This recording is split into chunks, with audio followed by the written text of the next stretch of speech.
He's a living stamp. So what Maharaj is not arranged.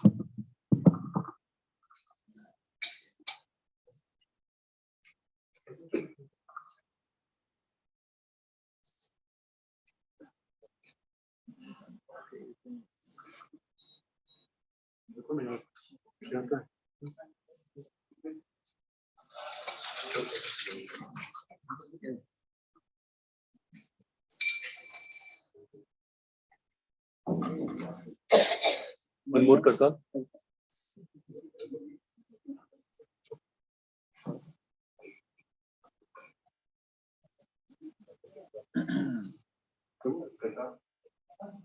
The Sanskrit team.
Yeah.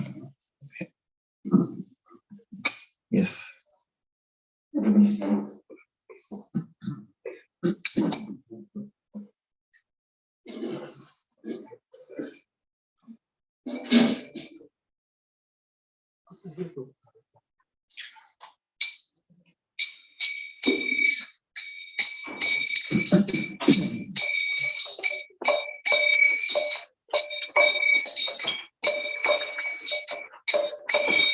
Jaya Radha Madhava Anga Dehari Radha Madhava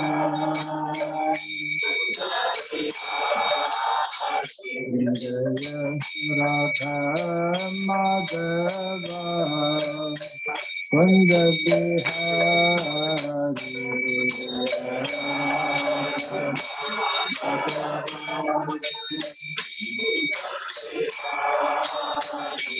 Jaya Gopi Jana Vallabha Girivara Dhari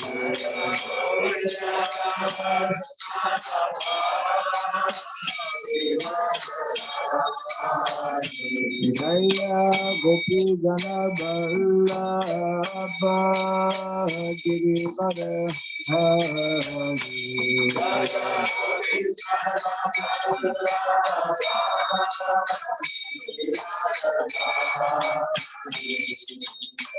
Yashodanandana Brajaganarandana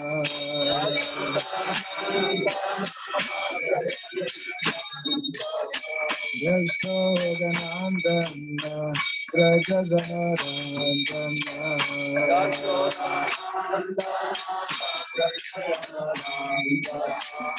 Yamuna Tira Vanashrama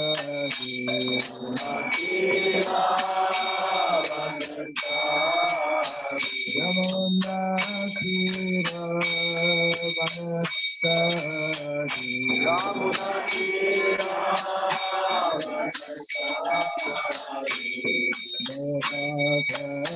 Madhava Kunjati Hari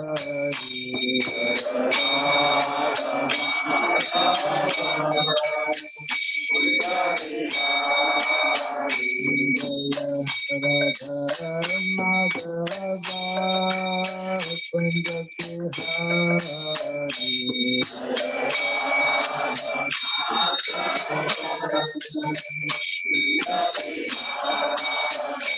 Jaya Gopi Gana Vallabha Girivara Hari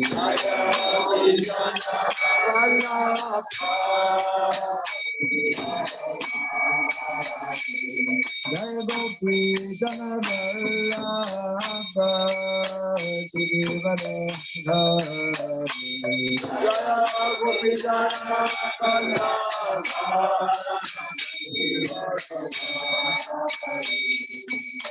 Yashodhana Banda Prajagana Rangana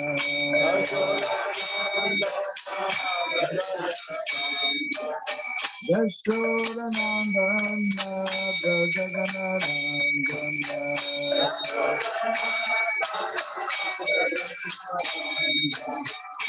Yamuna Tira Vanashrama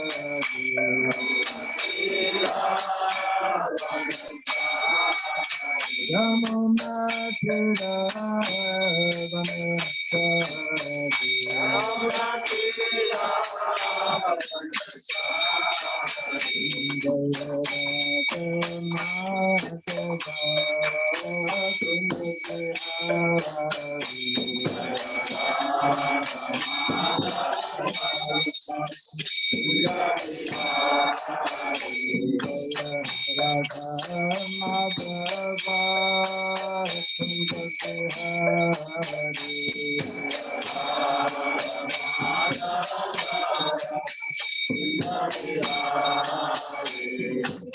Hare Krishna, Hare Krishna, Krishna Hare Hare, Hare Rama, Hare Rama, Rama Rama, Hare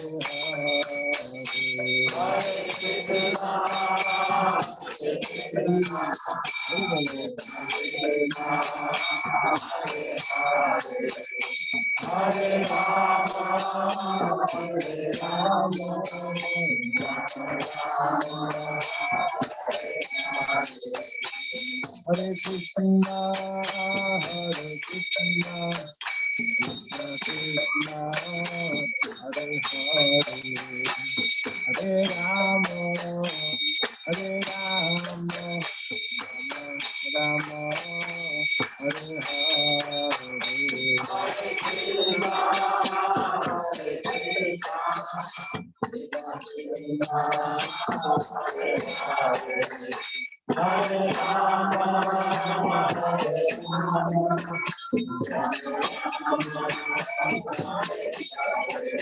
Hare Krishna, Hare Krishna, Krishna Krishna, Hare Rama, Hare Rama, Rama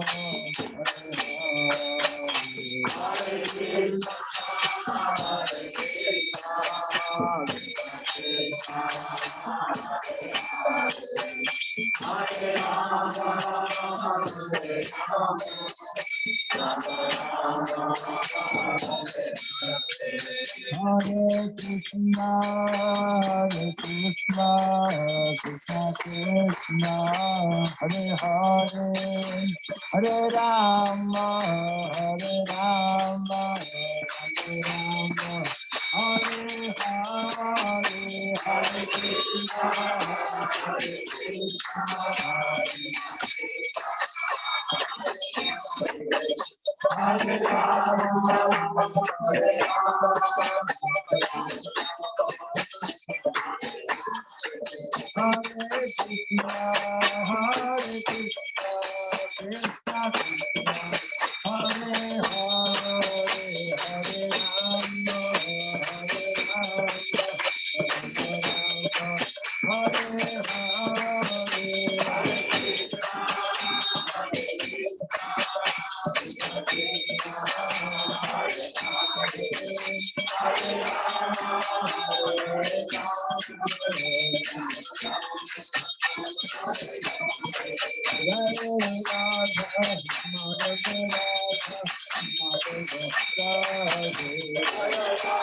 Jayam Vishupad Paramahamsa Sri Rajgacharya Stotra Satta Sri Simad His Divine Grace Sriboy Charanarvanda Bhakti Vedanta Swami Sri Prabhupada Ki Ananta Koti Vaishnava Vrinda Ki ISKCON BBT Founder-Charya Divine Grace Sri Prabhupada Ki Namasarya Sri Haridas Thakur Ki Principal Shri Krishna Chaitanya Prabhu Nityananda Sri Advaita Gadadhara Srivasadi Gaura Bhakta Vrinda Ki Sri Sri Radha Krishna Gopa Gopinath Shamakunda Radhakunda Giri Govardhana Ki Sri Vrindavan Matra Dham Ki Sri Dwarka Dham Ki Sri Jagannath Puri Dham Ki Sri Navadip Mayapur Dham Ki Sri Mayapur Chandradai Mandir Ki Gangamai Jamunamai Ki Tulsi Devi Bhakti Devi Ki Harinama Sankirtan Ki Samabhata Bhakti Vrinda Ki Strength and Equitable Distribution Ki Jai Shri Gaurika Ki Sri Jagannath Baladev Subhadra Devi Ki Jai Sri Krishna Balaram Ki Jai Sri Giri Govardhana Ki Jai Sri Sri Radha Madhava Ki Jai Nitai Gaur Pimanandi. All gladies to be assembled devotees. All gladies to be assembled devotees. All gladies to be assembled devotees. All gladies to see Guru, to see Gauranga. All gladies to see the Prabhupada.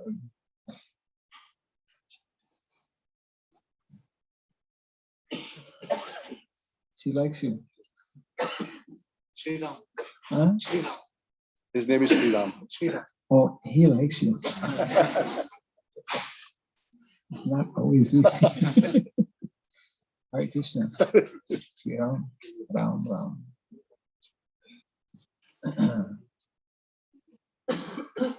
Om Agyana Timirandasya Gyananjana Salakaya Saksuramiritam Jena Tasmai Sri Gurave Namaha Sri Chaitanya Manobhistam Stapitam Jena Bhutale Swayam Rupa Kadamahyam Dadati Swapadantikam Vandeham Shri Guru Sri Juta Padakamalam Sri Gurun Vaisnavam Sya Srirupam Sadrajatam Sahagana Raghunatam Vitam Tvam Sajivam Sadvaitam Savadutam Parijana Sahitam Krishna Chaitanya Devam Sri Radha Krishna Padam Sahagana Lagitam Vidisakam Cha Hare Krishna Karuna Sindhu Dinabandhu Jagatpate Gopesha Gopika Kanta Radha Kanta Namostate Taptakanchana Gaurangi Radhe Vrindavaneshwari Vrishabhanu Sute Devi Pranamami Haripriye Vanchakalpa Tarubhyashtam Vipa Sindhu Vyaevacha Patitanam Pavanebhyo Vaishnavebhyo Namo Namaha Jaya Sri Krishna Chaitanya Prabhu Nityananda Shri Advaita Radha Srivasadi Gaura Bhakta Vrinda Hare Krishna Krishna Krishna Hare Hare Hare Rama Rama Rama Hare Hare. Everyone may kindly repeat the following two short mantras and kindly fold your hands, holding them close to the heart. Om Namo Bhagavate Vasudevaya. Om Namo Bhagavate Vasudevaya. Om Namo Bhagavate Vasudevaya. Om Namo Bhagavate Vasudevaya. Om Namo Bhagavate Vasudevaya. Om Namo Bhagavate Vasudevaya. Om Sarabhyai Namaha. Om Sarabhyai Namaha. Om Sarabhyai Namaha. Om Sarabhyai Namaha. Om Sarabhyai Namaha. Om Sarabhyai Namaha. Mukam Koti Vasaram Pangom Langayate Girinna Yatkripat Maham Bande Sri Gurum Dinataranam. Yatkripat Maham Bande Sri Gurum Dinataranam. Hare Krishna. Hare Krishna. Hare Krishna. Hare Krishna. Hare Krishna. Krishna Krishna. Krishna Krishna. Hare Hare. Hare Hare. Hare Rama. Hare Rama. Hare Rama. Hare Rama. Rama Rama. Hare Hare. Hare Hare.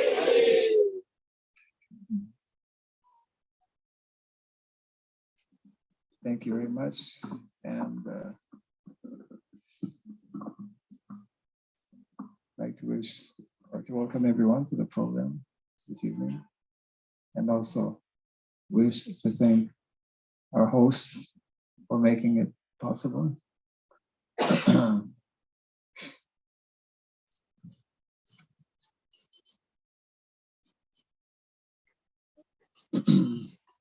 We are very fortunate, actually all of us. Maybe he wants to sit here. But one day he will. I don't know. That's a mind of his own. What should I do? We are all fortunate, even though very far away from what the vast majority of you can refer to as the homeland of Bharat, of India. Still, Krishna, being very kind, is allowing you to practice Krishna consciousness. And whether we all realize it or not, these activities that are being carried out, whether it is here or in other countries around the world, is part of we could call it a silent revolution that is going on. The word revolution means what is meant to bring major changes. Most revolutions are not quiet, but Lord Chaitanya Mahaprabhu's revolution, actually he is the greatest revolutionary, also known as the great social reformer. Lord Chaitanya Mahaprabhu, part of his mission was to help bring about major social reforms within society. And those social reforms within society cannot take place unless those reforms begin within our own hearts, within ourselves. And we are all immensely indebted. We will continue to be indebted to that personality who is helping to make this revolution take place, revolution in consciousness, revolution in lifestyle. Our founder, Acharya, His Divine Grace, Srila Prabhupada. Had it not been for Srila Prabhupada, we would not be sitting here this evening, especially personality like myself, not in any way having been connected with Vedic culture for so many years. So even from India, those majority of you here have had that great fortune of being born in India. Our Vedic literatures actually describe how it is not an ordinary thing. Prabhupada refers to that on many occasions. It's not by chance that one is born in India, and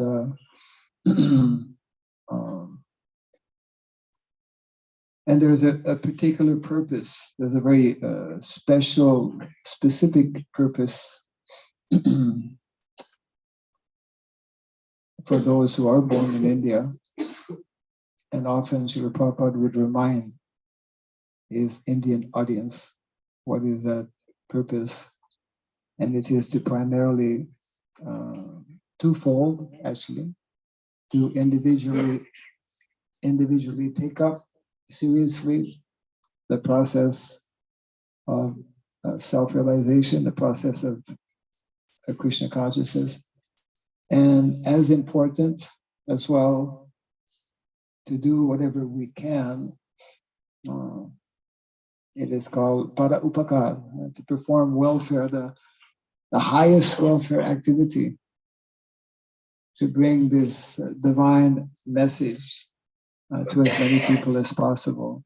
And again, Srila Prabhupada is our role model in that respect. He's our example, and he's meant to be our source of inspiration. I think many of you have heard how Srila Prabhupada explained that these books, these transcendental literatures, for which he dedicated his life to translate in the English language for the people of the Western world especially, are meant to be the guiding light for the next 10,000 years. In other words, he was very conscious And he wanted us also to be conscious of the fact that we are all part of a very great mission of bringing about major changes within the world. That is not possible unless we have a clear and very deep understanding of what our Vedic culture means, what it represents, and how we can actually live that culture and apply it in our daily lives.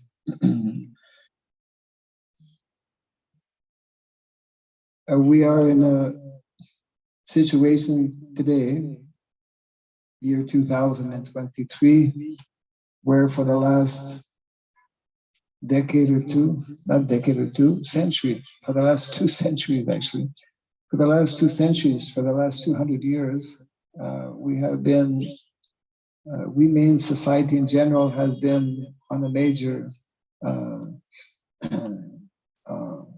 deviation in many ways, on many fronts. And therefore it's important for us to know that and to understand how we can reverse the situation in the world today. It's a major challenge, of course.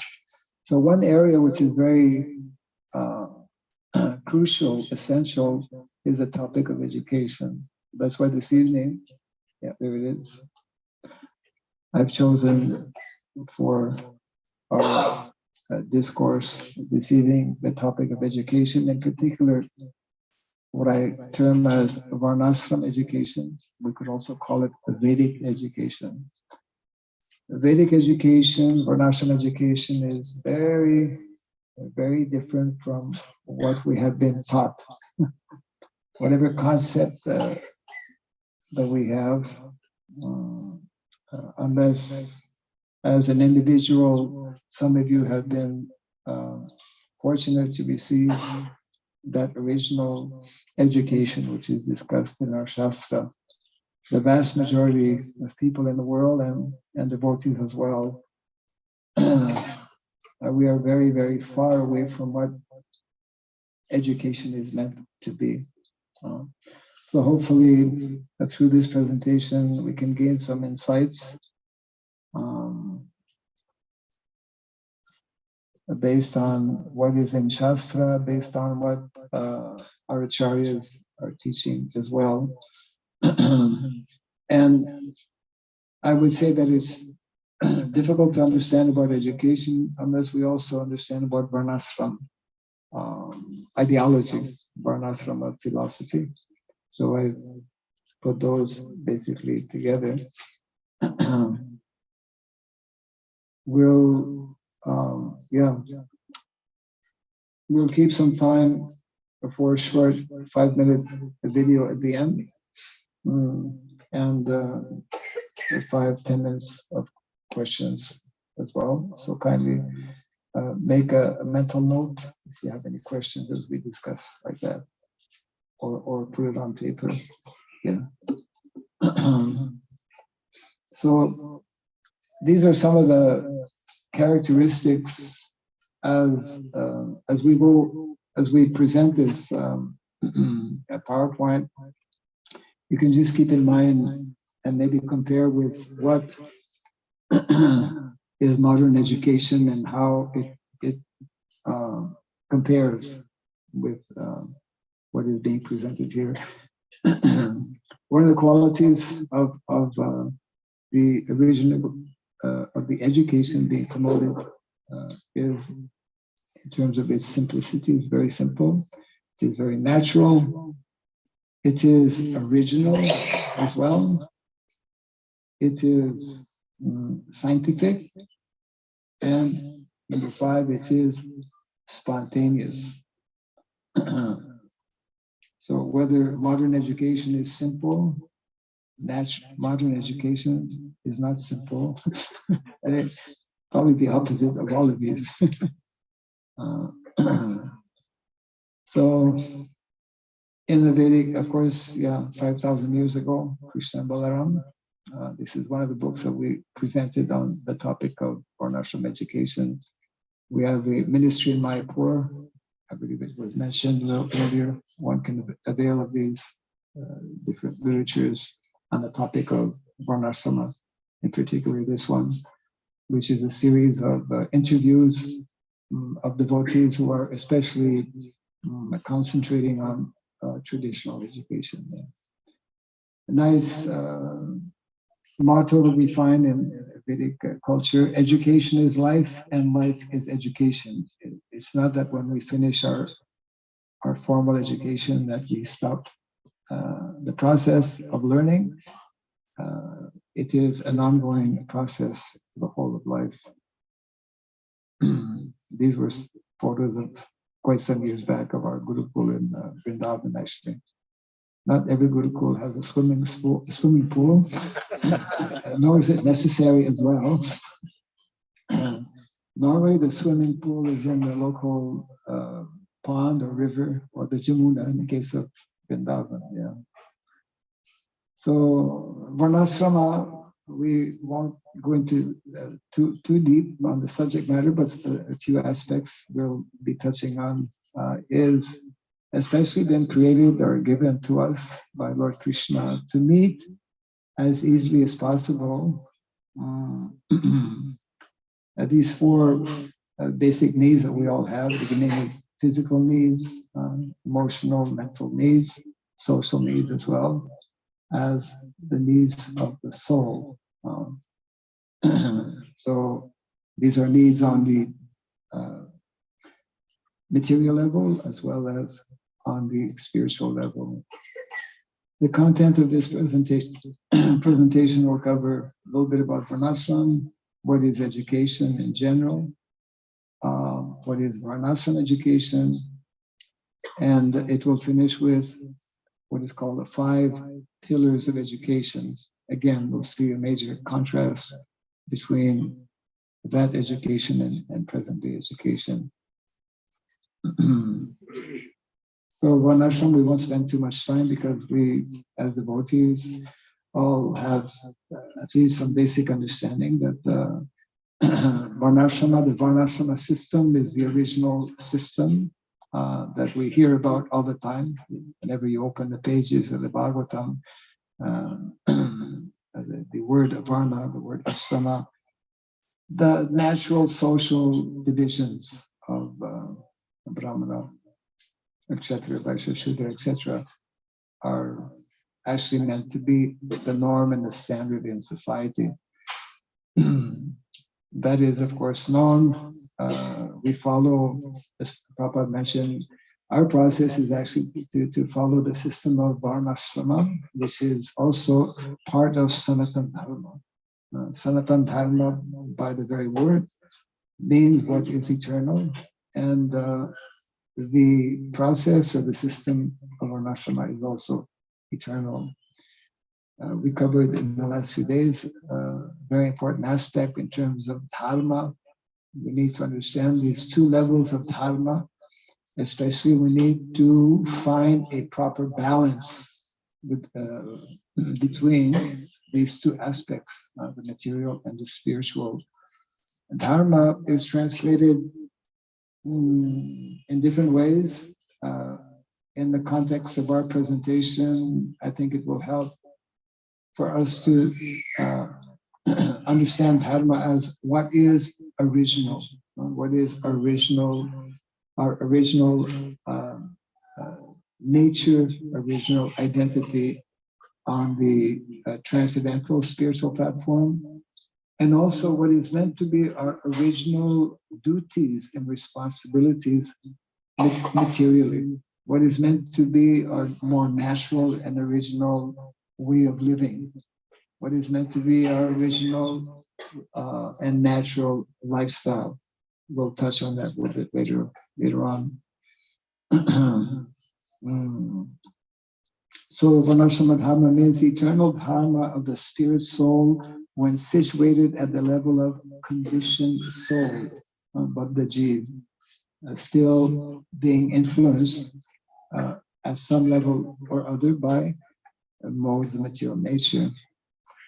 The other level of dharma on the spiritual level means Bhagavat dharma, the level, the eternal activity of the spirit soul when situated on the liberated platform. And of course, those who are in the spiritual world are constantly always in that liberated, we call Nitya Siddha, eternally, or Muktaji. And although we are here in the material world, by taking up the process, recommended process given by the Acharyas, by Shastra, we can also, within the material world, become Muktaji, or liberated souls. And Daiva Varnashrama, which is maybe more recently introduced by by our major acharyas, beginning from Srila Bhakti Thakur, is meant to highlight how the system, the process of Varnashrama is meant to be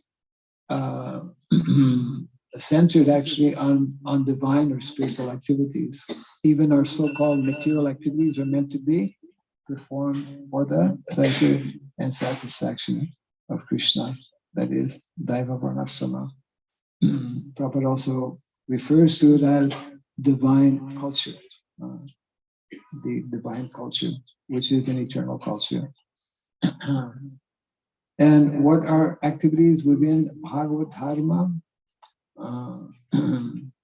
The 9 activities of devotional service, as we know, beginning with Sravanam, Kirtanam, etc. And with the goal of reviving our original dormant relationship with Krishna through any of the 5 rasas that are described in the Shastra. Most of us hear much more about this than we do about activities within Varnashrama Dharma. So within Varnashrama Dharma, number 1 means to serve within the 4 Varnas and the 4 Ashramas, number 1. Secondly, the ideal recommended lifestyle is actually agrarian lifestyle, as Krishna and Balaram and the residents of Vrindavan have demonstrated.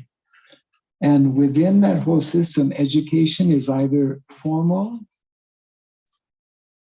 In the Vedic context, formal education means actually Gurukula, which is for the minority of boys, or non-formal, which is actually connected with cow protection. Now, I'm going to read a section here, we read this, whereby this is a very interesting section in the 10th canto of the Srimad Bhagavatam. I highly recommend our devotees to read this section, especially this particular verse and the purport. It's a short purport, but it really brings home a very clear understanding of what education is meant to be. This is the text. When Nanda Maharaj relocates from Nandagram to Vrindavan, after a short time, Krishna grows up, Krishna and Balaram, they are given the responsibility to look after the calves, isn't it? They every day go to the forest with their hundreds, if not thousands of friends and thousands of cows. When they are old enough, that is what they do every day. And we read about this as well. Here's the purport that Srila Prabhupada gives for this. As soon as Krishna and Balaram were a little grown up, they were meant for taking care of the calves. Although born in a very well-to-do family, they still had to take care of the calves. This was the system of education. I put it in red, I'm not red, blue, to highlight this going every day together as very close friends, and spending the entire day with the calves in the forest, going from one forest to another forest, was and is meant to be the standard of education for the vast majority of young boys. That's called non-formal education in the Vedic culture. And how far away we are from that norm. Now, most of us will think, well, what's the big deal about going in the, going with cows or calves? That's why I recommend that you read this section, because there's further description. It's not that you just go, because we are just totally disconnected with that culture. So we cannot even begin to imagine what it means, and we cannot relate to this statement that Prabhupada is making, that this going every day is actually the education. I was mentioning a little earlier how there's formal education and non-formal. This is Krishna when he is in Vrindavan. He is the foster son of Nanda Maharaj and Mother Yashoda. And Nanda Maharaj is a Vaishya. When Krishna leaves Vrindavan and goes to Mathura, he comes back to Vasudeva and Devaki, who are Kshatriyas. And that is when Krishna and Balaram go to Gurukul. So as Vaishyas, they are first exposed to non-formal education, which is looking after calves. And when they go to Mathura, then they are given the opportunity to take formal education in Gurukula.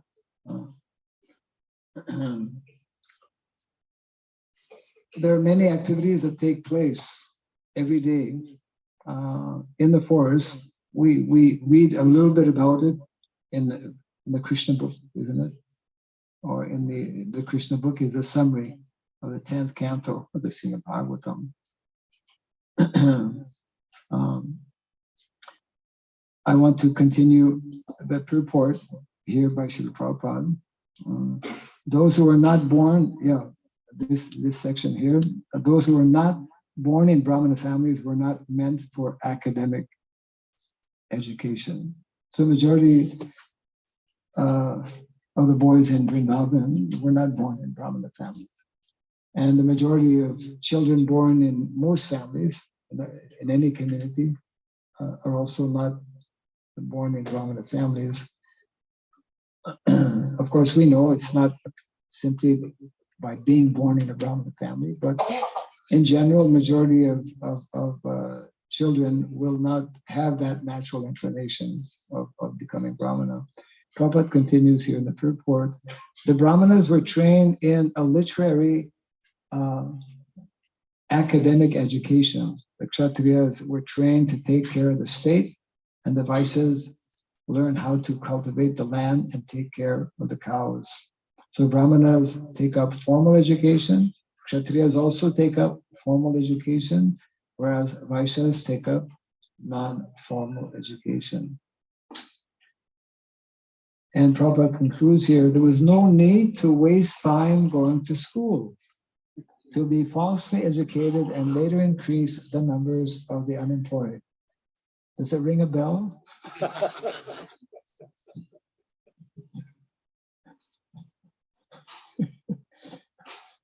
Srila Prabhupada is just going straight to the point, isn't it? Krishna and Balaram taught us by their personal behavior.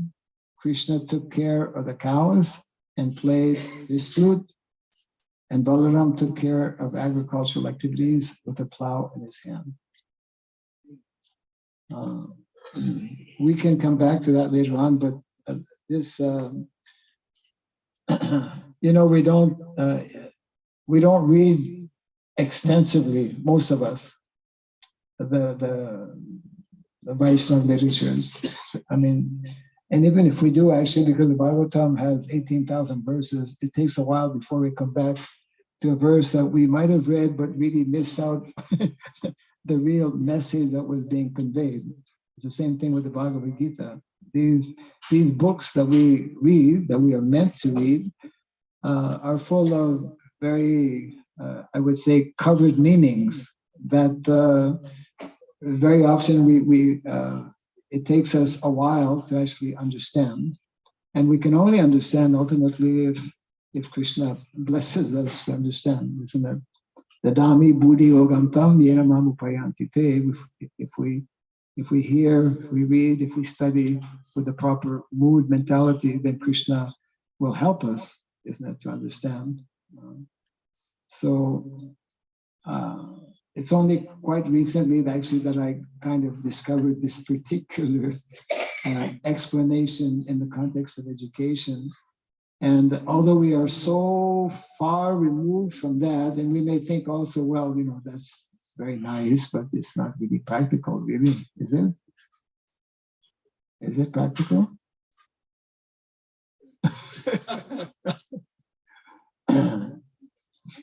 Actually, we cannot conceive how we can apply it in our modern day setup.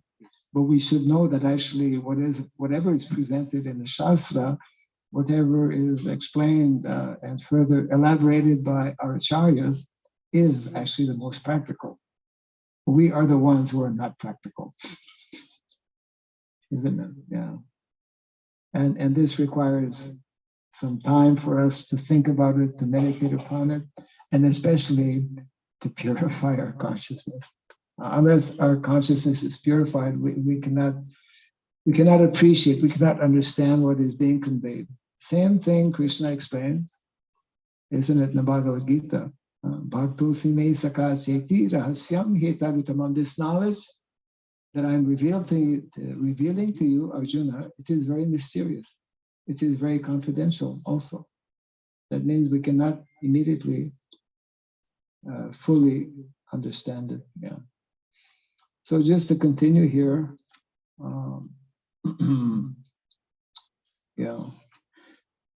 This aspect of agrarian base is also, we may conclude that, well, previously that's how it was. It was like that before, but now we have a different situation and we can't really apply that. But actually Shastra, what is given in the Shastra is eternal knowledge. The process, the systems that are recommended are meant to be the standard processes. So if we find ourselves today, as we actually do, very far away from that standard, then we have to begin asking ourselves a few questions. So what is Varna education? That's important to understand. Varna education is based on aptitude-based learning, which leads to aptitude-based occupation. That was according to one's nature, according to one's inclination, one should receive a particular type of education. Traditionally, that is established or determined by the Brahmanas in the village, by the elderly Brahmanas. They will identify the Varna of a particular individual and will accordingly direct one to a particular type of education. And how to determine that, we covered that yesterday actually. There are 4 ways or 4 factors which help one determine what is the Varna. Now again, some may say, well, is it really necessary to know about Varna? Well, if we're going to be discussing about Vanashrama, if we are going to be introducing the Vanashrama system as desired by Srila Prabhupada, we have to know something about Varna and Ashrama. So our acharyas and Shastra explain how there are 4 ways by which to understand about Varna. One is family lineage. Normally, generally, if one is born in a Brahmana family, normally he also becomes a Brahmana by taking up the necessary process or training and education. Second, astrological chart. Astrology is a bona fide practice or science in the Vedic culture by psychological testing and through the process of observation. Yeah. One of my godbrothers, some years back, had taken his young boy to Tirupati. In Tirupati, who's been to Tirupati? Yeah, I won't. So because they have a Gurukul in Tirupati, so he was thinking of having his boy admitted in the Gurukul. And he was to meet the headmaster of the Gurukul. But the headmaster was a little bit busy, tied up, so he had to wait maybe an hour and a half, whatever. Then when he finally could meet the headmaster, naturally, always so many people are coming for that purpose and to admit their children. So when he met and started discussing with the headmaster, practically immediately in the beginning of the conversation, the headmaster mentioned to him, "I've been observing your son. He's not ready for Gurukula, or he's not meant for Gurukula." So those who are actually trained and in knowledge, simply by looking at someone and by observing them briefly, they can understand whether that person is fit for Gurukula or not. So it's one of the 4 ways that our acharyas mentioned. What is asrama education? Asrama education teaches what is called phased lifelong learning, from gradual awakening of consciousness to full consciousness, which ultimately culminates in Krishna consciousness. Yeah. So this system of Vanashrama education is meant to be the standard in society. So the main, most important aspect of this presentation is coming up now. There are 5 criteria that I refer to as pillars of education, which absolutely need to be there for an education or for an educational system to be actually bona fide or proper. And they are summarized as follows. What is the definition of knowledge and education? Number 2, what should be the disposition of both teachers and students? Number 3, how this knowledge is meant to be delivered, delivery of knowledge, delivery of education. Number 4, what is meant to be the design of curriculum, what subject matters and from which sources this knowledge should come from. And number 5, what is the direction or destination or goal of education? So these can be understood, need to be understood from a Vedic point of view.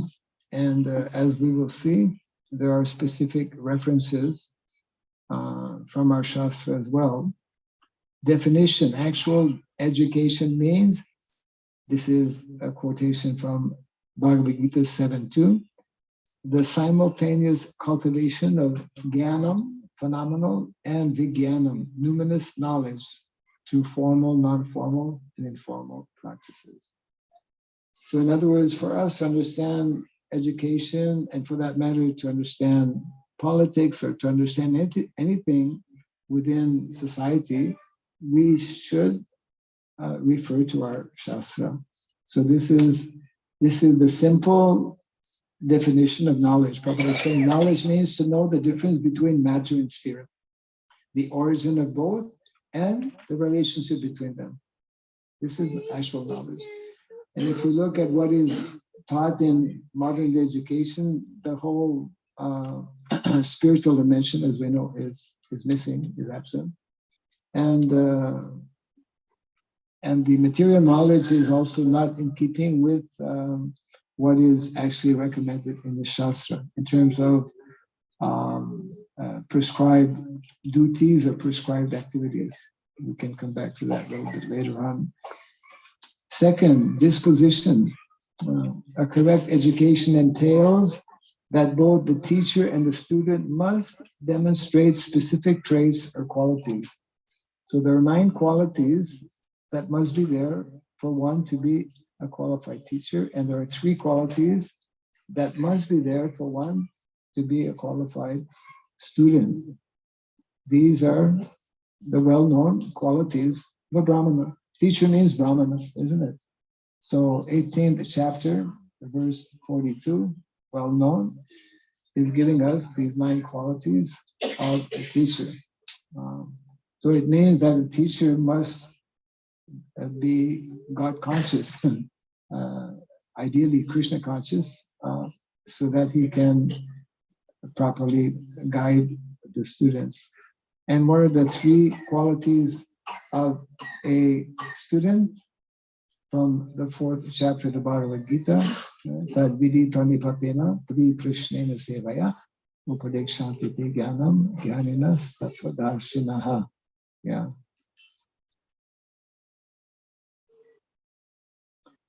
Delivery of knowledge. Actually, Vedic education is meant to be given or conducted in a more sattvic environment. Generally, it is in village, some section, or just on the outskirts of village. Village, of course, is already having that sattvic quality. And it is also meant to be boarding school. Actually, there's 2 basic systems in traditional education, traditional Vedic education, either in the home of householder, very often someone who may have already been retired from family life, or may still also have children himself, and he will take some other children and he will teach. Or the other form or system is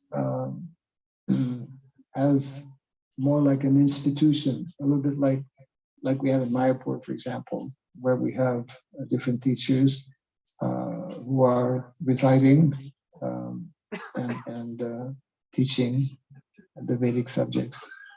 Education is also, that's another feature, meant to be free education. Free education means that actually students don't have to pay and teachers don't get a salary. Yeah. But there is a system, an important system of dakshina, which is mandatory actually.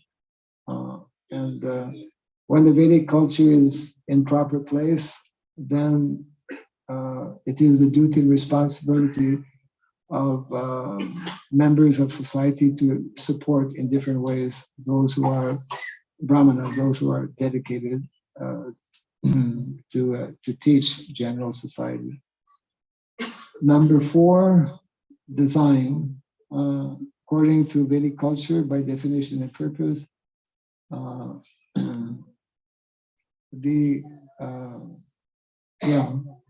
that system in itself is actually a complete educational system, and also the subject matters are meant to be derived from the Vedic literatures, because Veda of course means knowledge, and Veda covers both spiritual as well as material knowledge.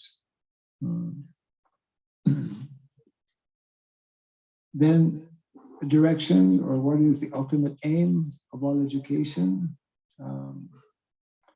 is to bring one towards proper enlightenment or Krishna consciousness.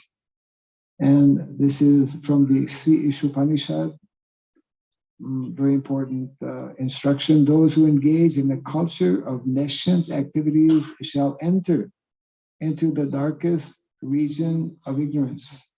Worse still are those engaged in the culture of so-called knowledge.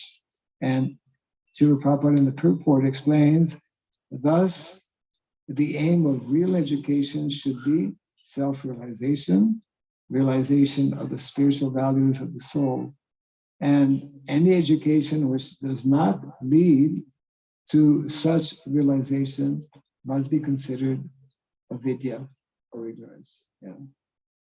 So this is basically giving a glimpse, at least, of what traditional education is meant to be.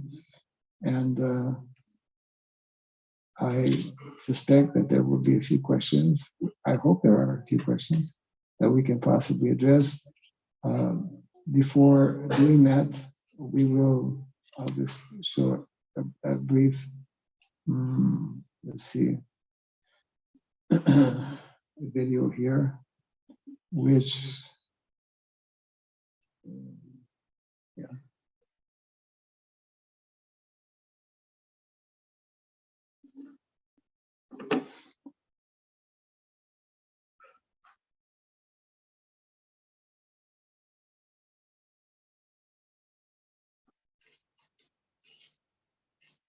Has anyone been to some of our communities?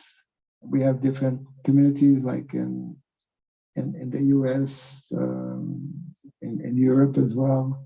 One that you might have heard of in Hungary, Krishna Valley. Has anyone been to any of those communities? Shiva Maharaj. Okay. So we can show this one. Yeah.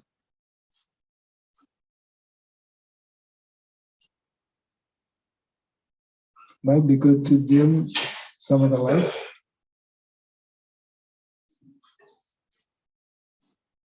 Oh, okay. We will need to use the mic because we don't have our system.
És előadták a terve is ezt, akkor tulajdonképpen mindegyik visszakerült.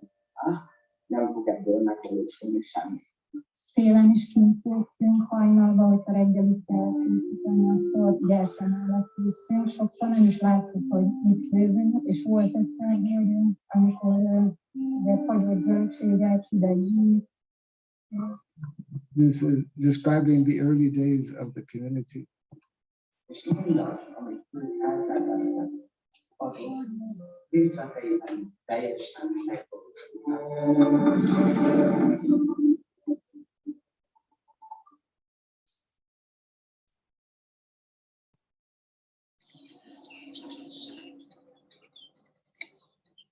Krishna Völgy közel 300 hektáros ökofarm, és Szente is egyben, Európa egyik legnagyobb ökofarmja. Több mint 30 féle zöldségünk van. A mi gazdaságunk jó részt ellátja ezt a közel 150-200 fő közösséget. A gazdálkodás módszer az teljesen organikus, természetes trágyát használunk, tehenektől, amilyen nem használunk mesterséges természeteket, természeteseket. Krishna Valley teaches a simple way of life that reflects the way that Krishna lived, And that's conducive, or most conducive in our world today for becoming God conscious.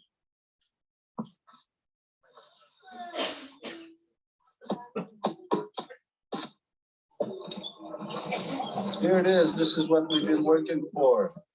25 people, 4 bowls for the last hour, 1 kilo of wheat.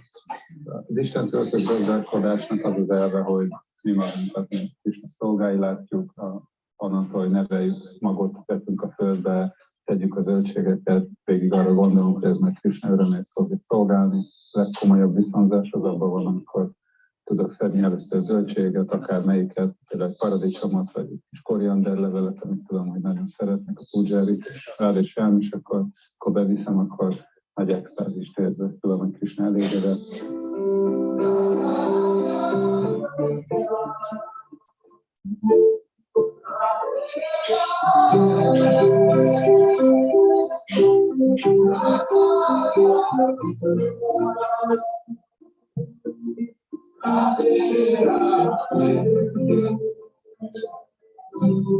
The worship of Vanashrama Sundar is really integral to the culture of Krishna consciousness. In India, deities are worshipped in tens of thousands of temples and are revered to be non-different than the form of the Lord. And there's a very deep theological significance to that. You can see jewelries of Sri Vanashrama Sundar. There are jewelers by colors. A mi feladatunk előkészíteni az imádatot, gondoskodni murtikról, főzni, tisztítani, öltöztetni őket. This is the outfit room. We have more than 150 outfits. This is one of the most popular outfits of Sri Vanashrama Sundar. And from the faces, you can see all animals of Vrindavan. This is the skirt of Srimati Radharani.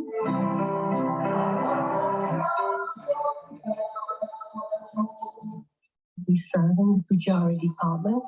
Living outside of Rajdam, I never ever dreamed of or ever thought about in my whole life at all. I come from an area in London called Essex. And the reason that I'm here is because we were due to retire and we were wondering where we could possibly go to do that with a view to our Krishna conscious life. I originally was a print finisher, which is a bookbinder, but not the one-off small books. This was high-speed production work. We came here to obviously advance in our spiritual life. And it was an ideal place to do that. It's not been easy because when we first came here, the English was, not many people spoke English. We certainly didn't speak Hungarian, and we still don't. I was sitting out on my veranda this morning, and in my garden is Krishna Valley, and I can feel Krishna consciousness coming all round, and that's the thing that makes it special for me to be here. I wouldn't think of going anywhere else.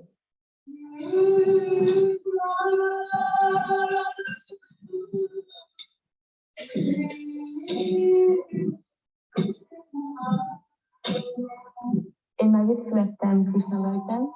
Én ide jártam iskolában már a kezdetektől fogva.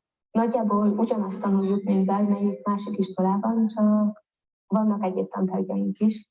Én személy szerint nagyon szeretem a szanszkritot, bár nem mindig megy olyan fényesen, de szép nyelv és jó tanulni, és szeretem a kémiát is.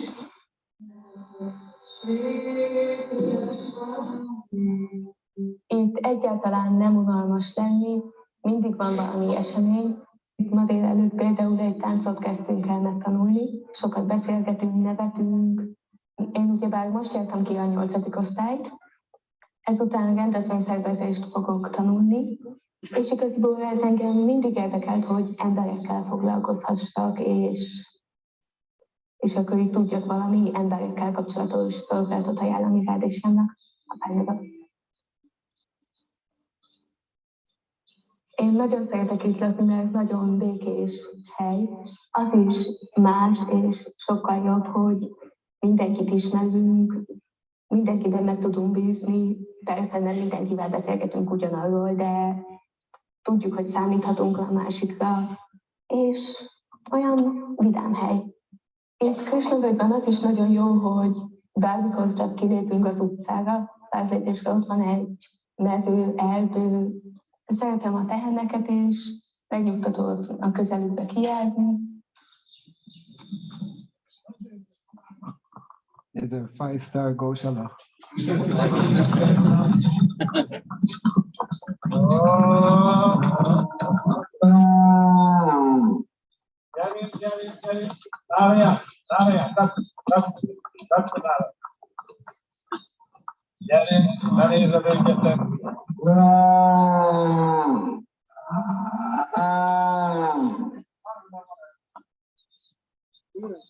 Ő büntetésben van, azért mert hát irigy a nagyobbakra. Vannak nála nagyobbak, Haladarma, Hosszava, egy páran vannak, akik nagyobbak nála, és le tudja In a bad boy.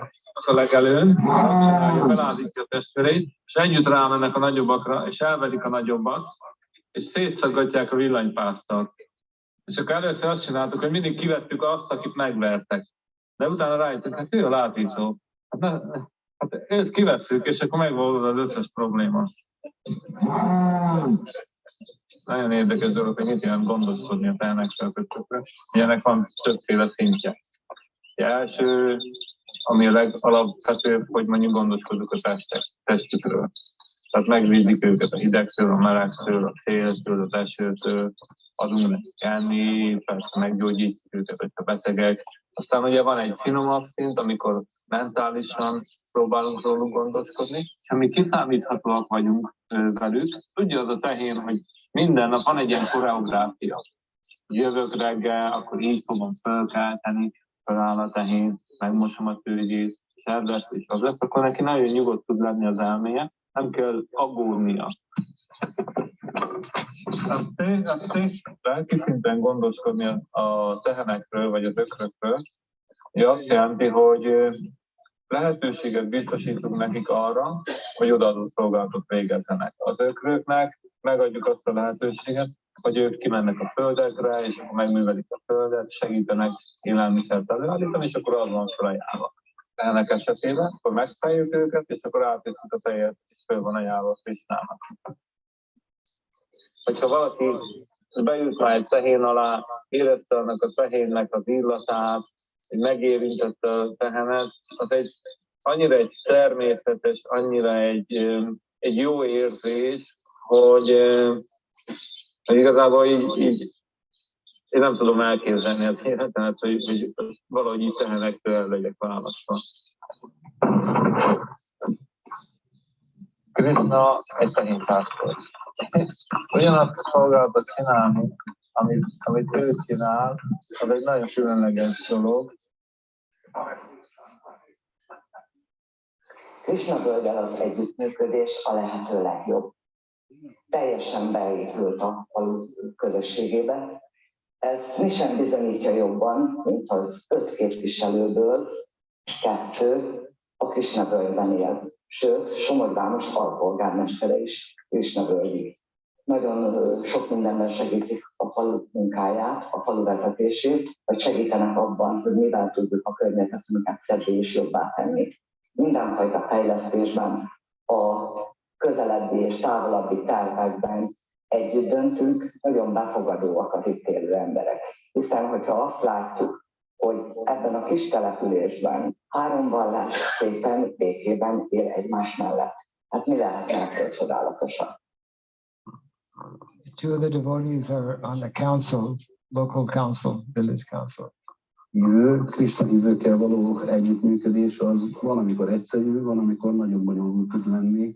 Ha megértetem magamat, hogy mit szeretném, és én is megértem azt, hogy ők mit szeretnének, akkor konszenzusra tudunk jutni. Jól érzem magamat. Biztos háttér, szép környezet. Én itt találtam meg magamnak a nyugalmat, a békét. Ez egy csodálatos hely.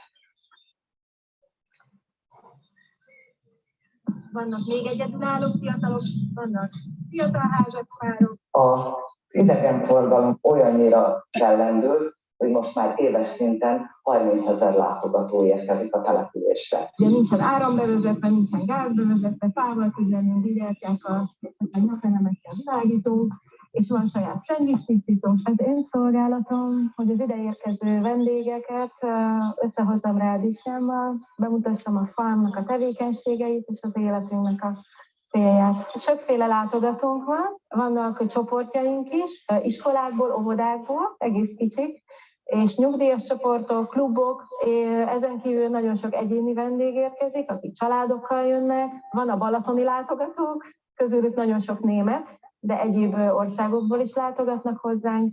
Ilyenkor próbálunk angol vagy német nyelvű körvezetést tartani nekik.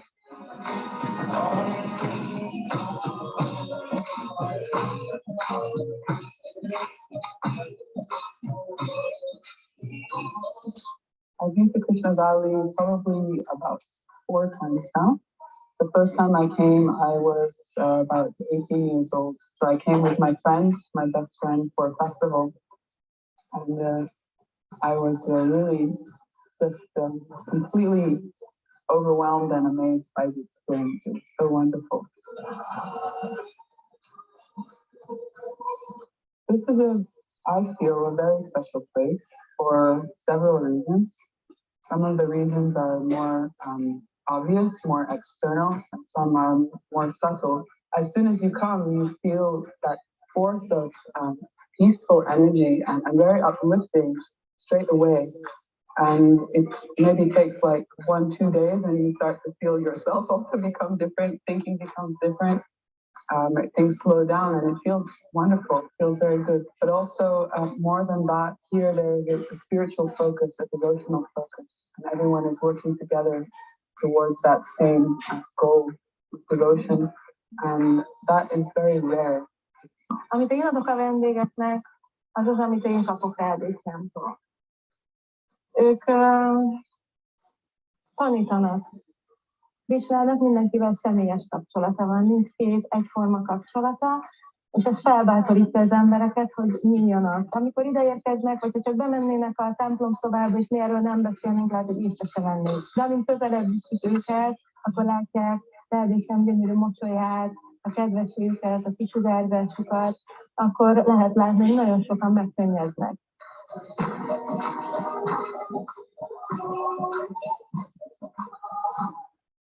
You can really feel in the mood of everyone that stays here, that they also want to really serve and be very, very welcoming to anyone that comes to their work. So these things really touch your heart, and you don't forget it very quickly.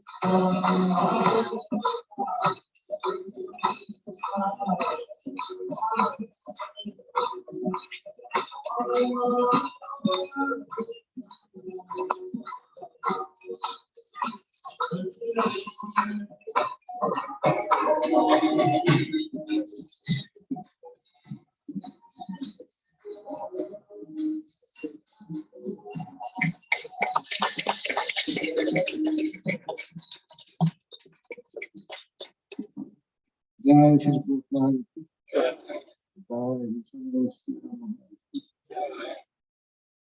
So this gives a little glimpse of, more than a glimpse, I suppose, of a number of communities.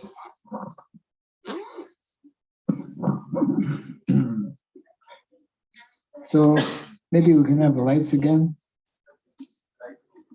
And a few minutes for any possible.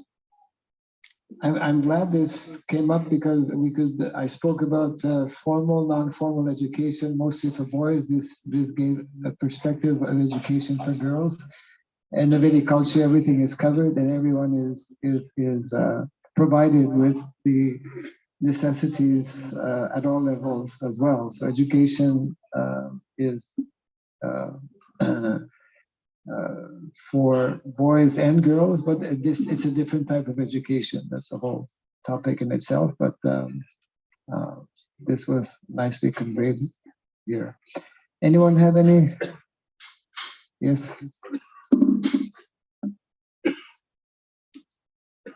Any mic?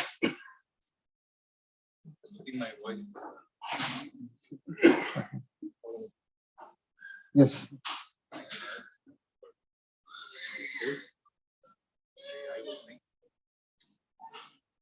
Just thinking from a very practical point of view. Yes. When it comes to such education. When it comes to such education, yeah. We are educating our children in such education, such syllabus. What is the scope of that in the material forefront? And they come to face the material life, in case, future. What is the scope of theirs in the material forefront in case if they would like to opt to move on to take up any kind of career? So the question, the question is looking at the practical side of things. What is the scope of this type of education in the present context where we are living in terms of taking up some career? We need to understand that the present system that we have,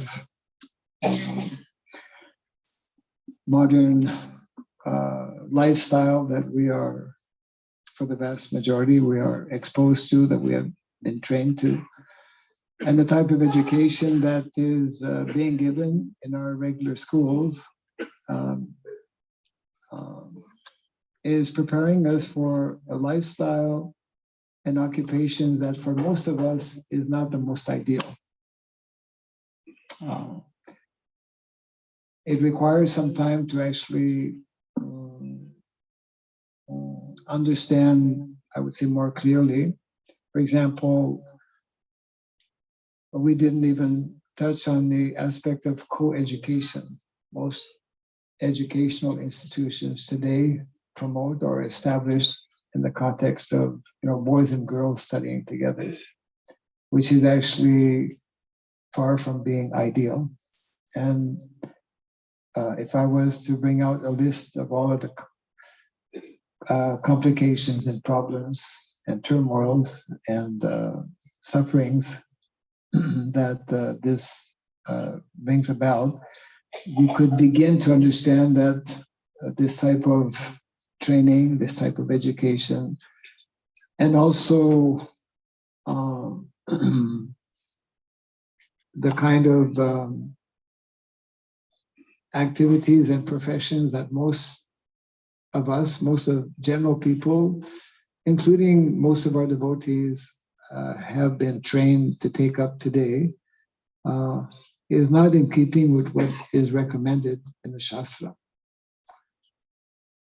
So we also need to understand how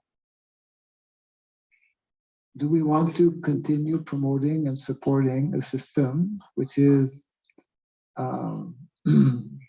largely against the principles of dharma as described in the Shastra, which are not, for most part, very conducive for reaching or attaining the primary goal of life, which is to develop our Krishna consciousness. We need to understand that as instructed by our founder, Shrila Prabhupada, that's supported also by the Shastra, our purpose, our business is to assist those self-realized souls, those personalities, those acharyas, to bring about changes within society that will become much closer to this type of living arrangement or lifestyle, which can in a more natural and simple way, help meet our various necessities of life. Again, both at the material as well as the spiritual level. It's not possible to make that kind of shift immediately, but we need to understand, just like, as practicing devotees, we know that the goal is to become pure devotees. We cannot end our suffering in the material world unless we become self-realized souls. And we know how difficult that is. Yet, we, knowing the aim, knowing the goal, we continue to strive, even though it is so seemingly far away, and it is far away also. In a similar way, the social modern civilization that we are part of, that we have been trained to think as being the norm. In many ways, it is the norm, but it's not the Vedic norm. In other words, the majority of people live the way we're living today, but disconnected in many ways from nature, disconnected ultimately from the real goal and purpose of life. Srila Prabhupada has explained how modern day civilization is a wrong civilization, which cannot continue. It's not an easy thing for us as devotees to immediately fully understand, or to speak of fully changing our ways of doing things. But we have to begin somewhere, and to a large extent that begins with this aspect of education. We need to, especially those who are parents, need to understand what is being conveyed in the pages of the Bhagavatam, what is being conveyed by our acharyas, and only if we give the necessary time to hear and to understand, then we will gradually know how to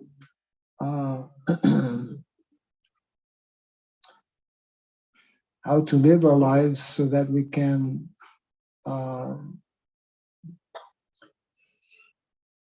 come closer to what is meant to be the ideal. It's a very difficult situation, actually, for every single member of general society, even for our own devotees, because we're caught up in this materialistic modern society, which does not value and does not even understand or know this more natural lifestyle, which is described in our Shastra, and of which we get a small glimpse when we see the kind of video that we have seen now. Is that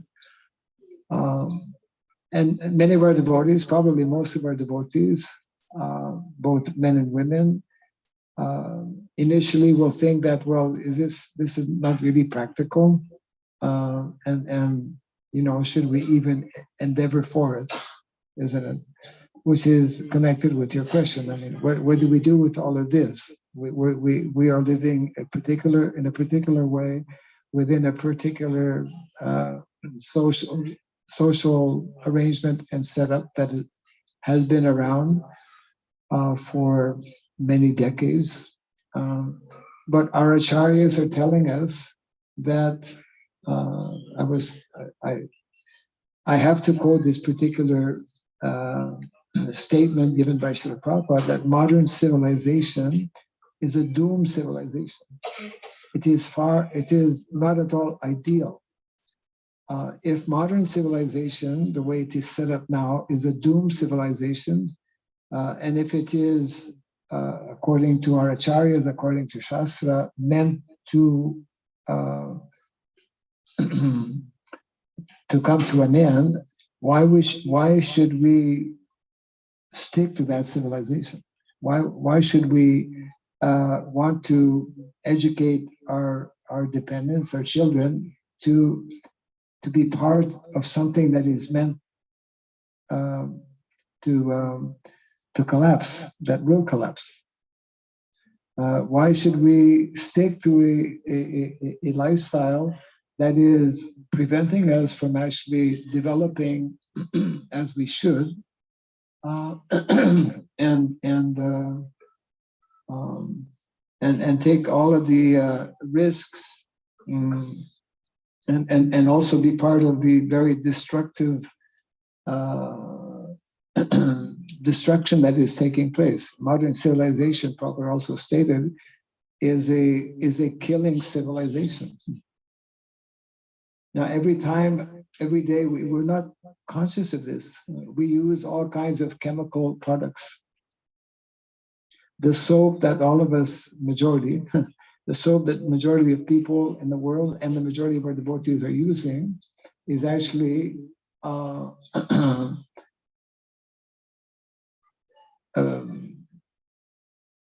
it is actually bad for the body, and it is also produced most of the we should know most of the products on the market for our bodily care, for that matter, most of the food that we are eating as well, is produced in very in very violent ways. It is not in a natural way. It is very destructive to nature, and it is also having all kinds of negative effects on our body, not only our body, but our consciousness, our mind as well. Most of us are much less aware and probably even less concerned about it as well, but that is our lack of Krishna consciousness. It's our lack of proper understanding. Why should we, continue to live in a lifestyle where the standard, according to Vedic injunction, is that Prabhupada mentions every day we have to prepare food. Being devotees, we offer food to the Lord, and then we partake of that food. The standard in preparing food is that one should use ghee. And most of us are not using ghee. The ghee is not available. And most of us are buying commercial oil. That commercial oil is actually killing us. That commercial oil, if you understand the way it is made, it is the cause of so many diseases. Most of the food that we are eating is because of the way it is produced in modern day system of agriculture, is actually not healthy food. If we go down the list, we will see how we take it for granted, but we have surrounded ourselves and we have allowed ourselves to be part of a system which is totally corrupt and which is very detrimental to our body, which is very detrimental to Mother Nature, to the soil as well, isn't it?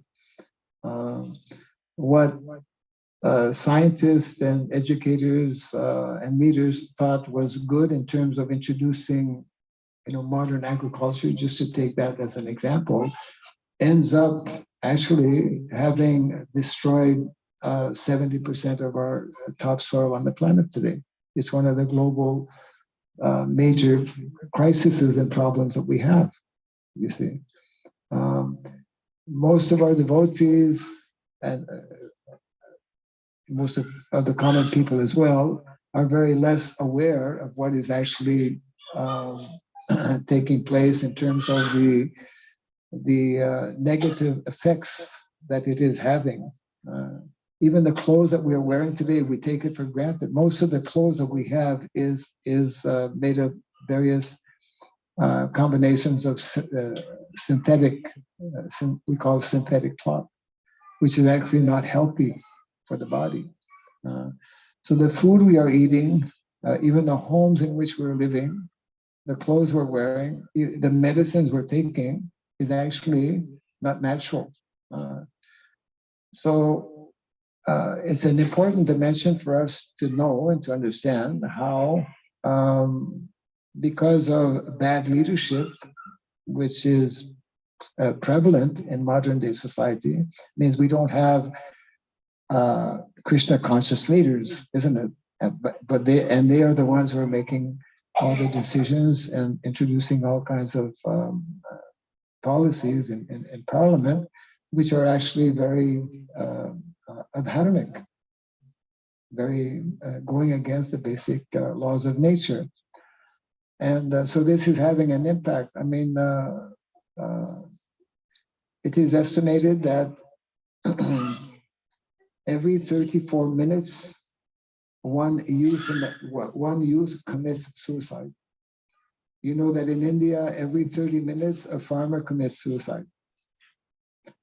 The hard realities of modern day life is that although externally it may seem so attractive and so wonderful, and we have so many facilities, etc., Prabhupada explains that in many places in the Bhagavatam, the quality of life has been reduced tremendously, you see. And therefore, why should we want to continue supporting and being part of a system that is, we could say, self-destructive, that is doomed to be destroyed? So this is a whole dimension that we need to understand, and therefore personalities like Srila Prabhupada wanted that we introduce this Vedic education, that we establish communities of self-sufficiency, that we not depend on the system, on the political system, on the social system today that is actually not sustainable, isn't it? We may not, actually not possible to immediately understand all these things, but we have to begin the process to understand, just like the purport I read a little while ago from the 10th canto. It is not at all obvious to us when Prabhupada says, going in the fields and looking after the calves, that is education. We can't understand what that means. But Prabhupada, you know, personalities like Prabhupada, they don't write things that don't have any meaning. It's our shortcoming that we don't understand what is the actual meaning of that. So Prabhupada says, Atmahana, modern education is sending our children to the slaughterhouse of modern education. Why should we want to do that if we understand what that means? Isn't it? So we are lacking in proper understanding, and therefore the importance of hearing these instructions that are given there in the Shastra, and understanding how the more we allow ourselves to be part of a self-destructive system, then that is not at all ideal. That is not what we should be doing. So at least we should be taking steps to hear such type of instructions that are given by our founder Acharya, that is given in the Shastra, and then try to take whatever steps is possible to bring about, at least on some level, to some extent, whatever changes that can be more in line, that will bring us more in line with what is given there in the Shastra. Devotees, you know, Vedic culture is you should grow your own food. I understand most people who are in the cities cannot grow their own food, but some things they can begin to grow possibly. You know, more people are introducing terrace gardening, for example, things like that. We need to somehow or other, and if we don't, we will. Our future is not very positive. We need to come back to nature. We need, just like, before we became Krishna conscious, we had no idea we didn't know Krishna. We might have known about Krishna, especially from India. You know about Krishna, but maybe you don't know that he's the Supreme Personality of Godhead. We didn't know about Bhakti, devotional service. Now, according to whatever period of time we're practicing, we have some understanding of that. In a similar way, on the material level, we need to also understand how we cannot be properly situated unless we are reconnected with nature and living in harmony with nature, not against nature, and not contributing to Mother Nature's destruction. Every time we buy things which are not made naturally, which are produced in a violent manner, then we are contributing to that destruction of Mother Nature as well. So a lot of this is somewhat subtle and may not immediately be so easy to fully understand. But if we make an effort, we can begin to understand. And Prabhupada wanted us, by the process of hearing and meditating on these aspects, that we bring about some changes in our individual lives so that we can be more in line with what is given there in the Shastra. Yeah. Okay. Yeah. If one does not adapt with this kind of education, does not adapt with this kind of education, can they attain love of God? Yeah. Can they attain love of God, love of Krishna? Okay, he's asking the question, if we don't adapt to this type of education, can we attain love of Godhead? It is much more difficult. If we are not conscious, if we're not caring for what is very dear to Krishna, like his cows, can we become Krishna conscious if we are not caring for what is dear to Krishna? Cultivation of knowledge. We shared this the other day, how there are three basic things which are given to mankind for helping us actually to become advanced human beings. And modern day society is disconnecting us with those very three basic things that are essential if we want to live a sustainable, healthy life and attain the goal of life, that of self-realization.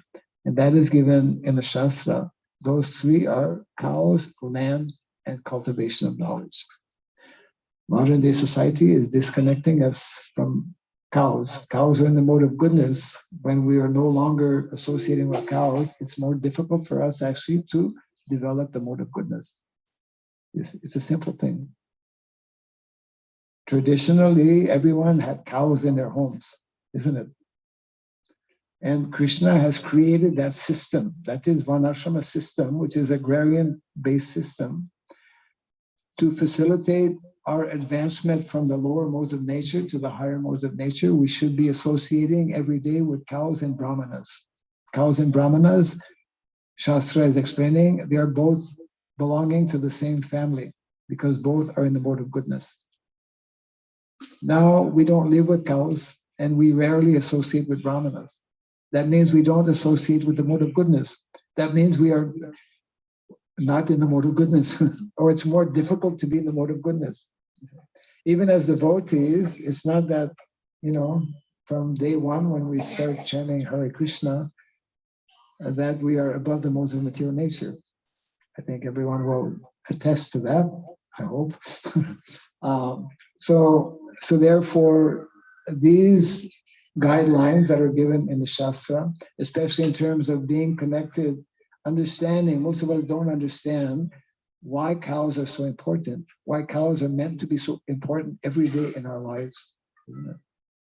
Because when the day will come and it is practically here now. There are so many villages in India where there are no more cows or no more bulls.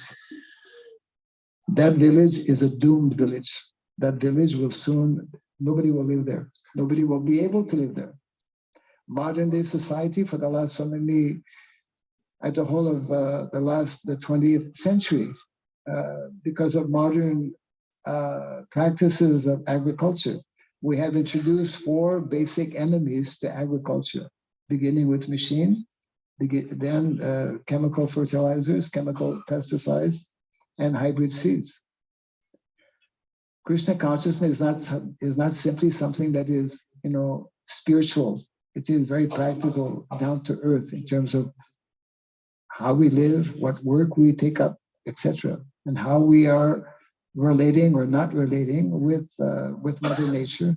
And cows are described as Gava Pratista Bhutanam. Cows are meant to sustain. Without cows, there will be not only sustaining human beings, but actually all living entities. So in the last century, we have been disconnecting cows with the land. That is one of the greatest mistakes of modern day society, to have disconnected the cows with the land, to have disconnected humans with the cows, to have disconnected humans with Godhead. In this very nice essay called Gita Nagari, Prabhupada mentions how goal of life is to actually understand the Godhead. What is it? The fatherhood of God.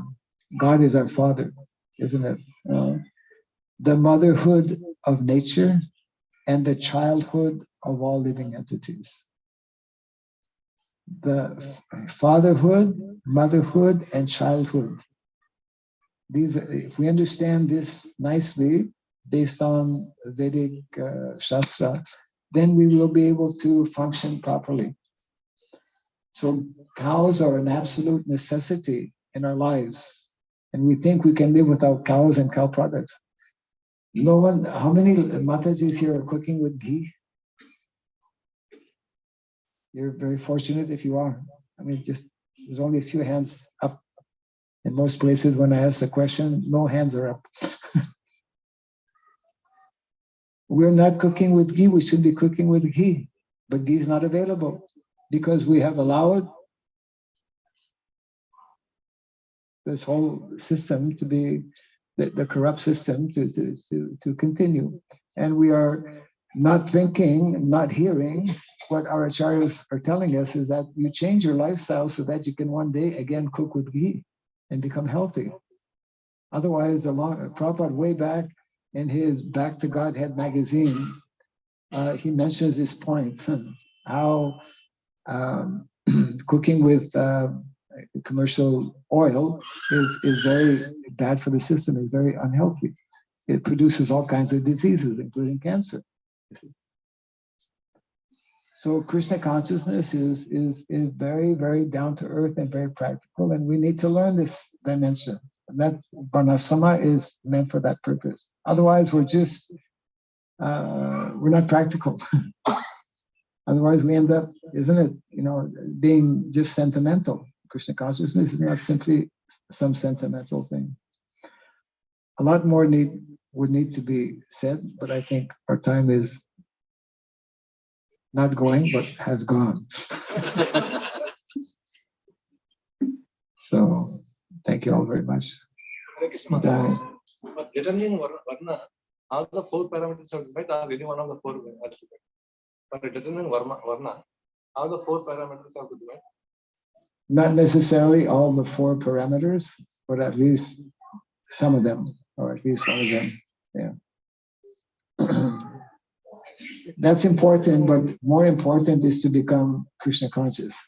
So, of course, the basis of all of our activities is the chanting of the holy name, but the chanting of the holy name should purify our consciousness to the extent that we can understand this other dimension of life as well, isn't it? To appreciate the creator, we must appreciate his creation.